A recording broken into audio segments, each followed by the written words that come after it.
Apakah kalian pernah melihat jutaan jenis makhluk hidup yang ada di bumi? Mulai dari bakteri yang sangat kecil hingga gajah yang sangat besar. Lalu, apakah kalian pernah berpikir bagaimana caranya ilmuwan untuk mempelajari keanekaragaman yang luar biasa ini? Jawabannya ada pada klasifikasi makhluk hidup. Maka dari itu, pada kesempatan kali ini, saya akan menyampaikan dasar-dasar klasifikasi makhluk hidup.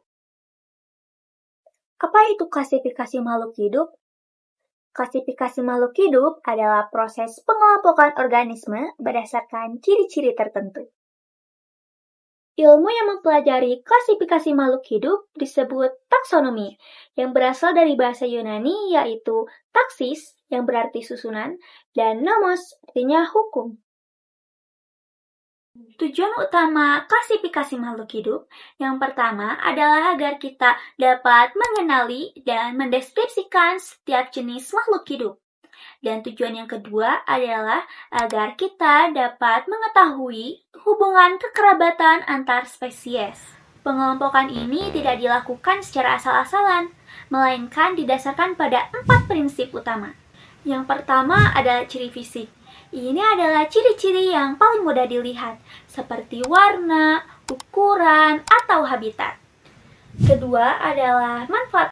Ini adalah klasifikasi yang paling praktis. Misalnya, pengelompokan tumbuhan menjadi tanaman obat, tanaman pangan, dan tanaman hias. Yang ketiga adalah ciri-ciri morfologi dan anatomi. Ini adalah ciri-ciri yang paling detail. Morfologi melihat struktur luar, seperti bentuk daun atau bentuk paruh. Sedangkan anatomi itu melihat struktur yang lebih internal, seperti organ pernapasan atau ada tidaknya tulang belakang. Keempat adalah ciri biokimia. Ini adalah cara yang paling akurat, yaitu membandingkan molekul-molekul yang ada di dalam tubuh, seperti urutan DNA atau protein. Semakin mirip DNA-nya, maka semakin dekat pula kekerabatannya. Nah, hasil klasifikasi ini disusun dalam tingkatan yang disebut takson. Urutannya yaitu kingdom, phylum, divisio, kelas, ordo, familia, genus, dan spesies. Apakah kalian tahu spesies adalah unit terkecil, di mana anggotanya dapat saling kawin dan menghasilkan keturunan yang subur? Jadi teman-teman, klasifikasi itu membantu kita dalam memahami dan menghargai seluruh makhluk hidup yang berada di bumi.